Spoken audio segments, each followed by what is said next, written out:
Welcome, everybody, for this week. We're talking about one of the more important episodes of our podcast. And again, our podcast is the perfect place to put a practice. Now, ideally, I'm talking to doctors, many dental medical students, those people who are thinking about helping someone who is in the business will want to be a part of this discussion. Now, knowing that is the case, I have to tell you that I've got a lot to say in a very short period of time. Now, this meeting is recorded. You can go back and take a look at it. And it would be wise for you to probably do that because I'm going to talk about a lot of specific places and policies that are going on and things that are going to matter a lot. So knowing that to be the case, please remember this is going to be an important episode. The entrepreneurial reset is actually not a single fact. It's actually several trends that are going on in many parts of the United States. And it's not on one coast or the other, one state or another. It's rather a mood that has gripped the country. And there are trends that are making these facts necessary for you as doctors to know. Where should you be practicing? Where is the best opportunities going to be to purchase or to start up? Now, again, I'm taking the point of view of doctors. So from that, I'm going to go ahead and share my screen and jump into this with both feet. Now, as you know, I've been doing this for more than 30 years. So it's not a thing which should be surprising to anyone. I am rather proud of the work which we've done. And we've helped hundreds, maybe thousands of doctors to figure out where to practice, to evaluate sites that they should consider. So I'm calling this the Entrepreneurial Reset. It's not just about sizing the practice, but rather figuring out what models are going to work in what parts of the country and will help you to make the investments you make in practice really pay off. So that being said, let's jump down to this. Now, Dr. Demographics is primarily in a business of knowing where to practice. And there are certain factors that are going to be vitally important for you to know, and some things that you may not think are that important. Where you start a business or practice, promote your efforts and get the most out of your location. In other words, at Dr. Demographics, we're handling the where issues. Now, let me explain something to you, and this is important. There are changes in the wind right now in the United States. They're not what people thought they were going to be. And in fact, the truth is, the changes that are coming in the wind are sometimes surprising other people. They're surprising, and I'm going to go through those quickly today. And I'd like to welcome Mike Green, who's now with us. Now, everybody, here's something you got to know.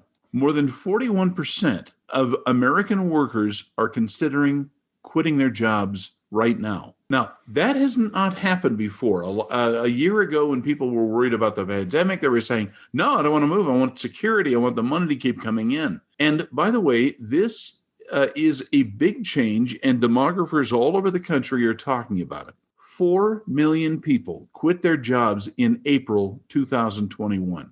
Let me repeat that again. That's 4 million plus people have quit their jobs. You answer it, why? Now, there are estimates that 14 million to 23 million people are right now in the act of moving from one location to another. That's not just their homes, but their businesses as well. So there is a lot of stuff going on. And as you understand, things in the wind are changing. Most of these people are not moving nearby. Now, there's a myth that suggests that everybody has just decided, I got to get a bigger house. I've got to go to a new neighborhood because it's a little easier. No, we're noting that people are moving 2 hours or more away from their original homes, which means this is a big deal. Where are they going and why are they going? Well, we're going to talk about that. Now, Bloomberg, as you probably know, is located in New York. They publish Bloomberg and have investment instruments and all that. And they're swearing that this is only a local phenomenon. The people are changing neighborhoods, but not really changing the area. Now, if you happen to be based in New York City, that will make a lot of sense to you. Yeah, everybody's just going to stay local. Sure they are, right. Unfortunately for Bloomberg and others, that's not really true. People are moving further away, and those moves are rather dramatic and are actually, they're spending a lot of money on these moves. Now, they claim at Bloomberg and other places that urban exodus is actually a myth. Nobody's really leaving the big cities. Well, serious demographers, people who track this stuff, know they are. Now, you may be asking, how do you know this stuff? Well, of course, I use the Census Bureau data that is coming out. I also have access to lots of private information of people who are relocation specialists. I'm going to be going by them. I'm not going to rely on the census as much for this episode because a lot of what they said is wrong. Now, some people are calling the time we're going through right now the Great Resignation. That means that people are quitting their jobs, going to new careers, starting new businesses. They're going somewhere else. Now, there is every reason to believe, by the way, that this is affecting healthcare as well. Doctors are affected by the Great Resignation as anywhere. So in the last year, a lot of people joined large practices. They worked for corporates. They have done a lot of things. But remember this, even though corporates have hired a lot of people in the last year or two, you're not bound to stay there. You may have a contract of a year or two, and for your career, it's a good idea. But a lot of them are taking off. Selling your practice is probably the number one reason stated by our clients why they want information on demographics. They have sold or are selling or contemplating purchasing another practice. The changes in the cost of living is the number two reason that people are thinking about it. There are some places in the United States where the tax burden is estimated to go up dramatically in the next several months. And so people are getting nervous, and doctors are not fools. And so they're thinking, I got to get out of here. Now, the evolution of family structures, multiple careers, and upsizing or downsizing of their lives, of their households is the number three reason. So we have a lot of people who said, I have a daughter who's moving. We have expecting a new baby. We're thinking about taking a new job. So ultimately, that's why people are going. Now, but here's what's interesting. The doctors that we've talked to are not panicking. They're making rational decisions, and they're looking for rational reasons for doing it. Very often, our clients are doctors who are saying, look, I'm thinking about going over here. Is it a wise move or not? They're not necessarily saying, I have no idea where to go. They're reaffirming where they want to go. Job prospects are growing more hopeful, and that's why a lot of people are taking advantage of the Great Resignation. When there were no jobs to go to, people thought, well, I'll stick around. Now, people are taking off because they're having more confidence, not less. There is, in essence, an entrepreneurial reset in America, and this is what I'm trying to talk to you about now. Some people are saying, well, the only way to succeed in healthcare is to have a huge practice that's owned by a corporate officer, and they have management tools and all that kind of stuff. But, it's funny how many people have kind of said, I'm not so crazy about that. I want to have my own practice. And they're going back to the roots of having smaller practices and not necessarily in the urban areas in which they want to go to. Now, here's a fact that's undeniable. In the last year, 160,000 small businesses closed. Now, that includes a lot of practices. Now, let's be honest with each other. Once you have partaken and tasted that forbidden fruit, you don't want to go back working for someone else. You want to get out there on your own. You want to keep it going. You want to say, maybe the place I was in before wasn't so good. I want to try some other place. And so a lot of people are now in the market testing the waters. Lower non-urban real estate prices are really enforcing this. So there are a lot of people who are saying, you know what? I kind of want to get out of town. I can't afford to be here anymore. Where can I go? And so they're going to lower non-urban real estate prices. These are going to be in the suburbs and the exurbs. A suburb is a lower density city, an urban area. An exurb is an area that is just outside of an urban area. Now, sometimes they have pretty significant population. Long Island is an exurb, for example. And Queens does have some suburbs in it. The same thing is true of Los Angeles. You don't have to go downtown. The San Fernando Valley still has some suburbs and exurbs available. And this is going to be true in most locations throughout the United States. That's where the entrepreneurial reset is happening. More than 30% of people who are right now in a remote working situation are probably going to continue in it. So what they're saying is 30% of remote workers are going to continue. I believe that may be a little low. I actually think it may be 40+%. Because people, once they've kind of tasted independence, they kind of got outside, they want to do something else, they're thinking, I want to go out. Long commutes, though, everybody, are done. They're dead. They're not happening anymore. There was a time in which, when I started this business some years ago, people said, oh, I can travel an hour to get to my practice. No more. And there are some interesting reasons why. One is the higher energy costs. Look, gas is expensive, and it's going to get more expensive. And you know those electrical vehicles everybody was talking about? Hey, listen, everybody, they're expensive to maintain and an unknown quantity for distance. So even people who own an EV have a second car that's a gas guzzler or a gas user. Higher energy costs just mean long commutes are dead. Shorter times are being demanded because people are saying, I want a better quality of life. I don't like this idea that I want to be out wandering around on the road before and after work every day. I'm tired. I want to have a life. And if the pandemic told us anything, it's having a life is still important. Smaller towns are much more popular than they ever were before due to growth and to costs. Now, the costs are not only the cost of mortgages, the cost of employees, the distance in the commute, the quality of life. I mean, there's lots of reasons that smaller, less dense places are popular. Plus, you can still get into your Skype meeting or your other kinds of online meetings and still do that from an easy commute from your bedroom or office that's on your property. The other thing that's scaring the heck out of people is those rising urban taxes and fees. Everybody, you probably all know this, but the urban taxes and fees are expected to rise dramatically, and it's spooking people, particularly entrepreneurs.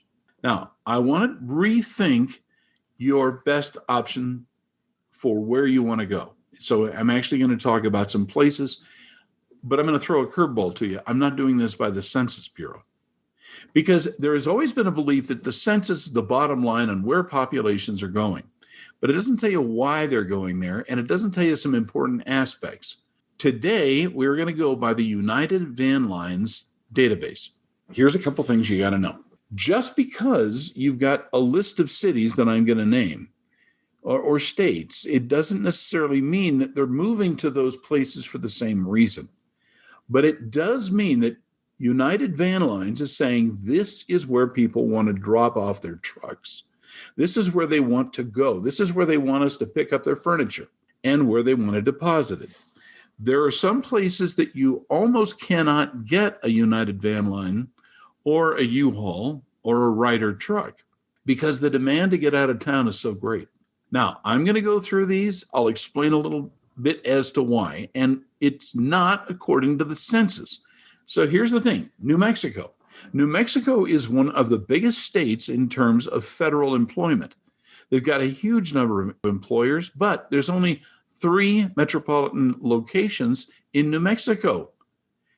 Albuquerque, Santa Fe, Las Cruces. Look, we understand why people are going, but they're not going for the reasons that a lot of people think. They're going to retire. They're going to downsize their homes. They're going to buy a house, which they couldn't afford before. Tennessee is a little bit of a surprise to some people. Yeah, we know Tennessee is growing. There are 3 key parts of Tennessee, and if you ever want to know what they are, let's talk. But they go from east to west. And in each of those thirds, there's a different economy. And there's a different reason why some people would want to go to Knoxville versus, well, I won't go into the specifics of the state. I'll just simply say there are some places why they love Nashville versus, anyway, other towns in Tennessee. But they're different. And they know from the rental vans that some people are moving there, and their age, the number of children, the type of housing is having a strong impact. North Carolina is shaped like the number 7 if you follow the number of people moving and where they're setting up. Now, there's a top bar, in other words, and a slant that goes down the side, like the number 7. They're going there often because of work, but it's a great place to raise kids. The schools are exceptional. Cost of living is low, are relatively low. Taxation is relatively low, so people are going to North Carolina. At least that's what they're telling everybody. South Dakota is cold, all right? Why would anybody in their right mind go to South Dakota? But you see, the van lines are telling us they want to go there, and this is probably mostly directed because of jobs. There is exceptional employment going on in South Dakota, and the infrastructure buildup has been remarkable. You want to know the cities? Let's talk. Florida, you'd think would be higher on the list. What happens is Florida has got about half of the largest metropolitan areas in terms of growth in the country. No, people are not moving to Tallahassee, but they are moving to Jacksonville. They're got about the same kind of weather. Are they going down to the southern parts of the states? Are they moving to Tampa on the west side? Yeah, absolutely they are. But again, the metropolitan areas where people are moving in Florida are unique to the reasons they're going. The only truism is people are moving to Florida in droves. Now, here's a little shock to those people who've heard my speeches before. Washington, D.C. is turning out to be one of the biggest places for United Van Lines, Ryder trucks, and U-Haul. And you may say, why, Scott? It's expensive. There's crime. Yes, there are. But there's also more growth in jobs than almost anywhere else.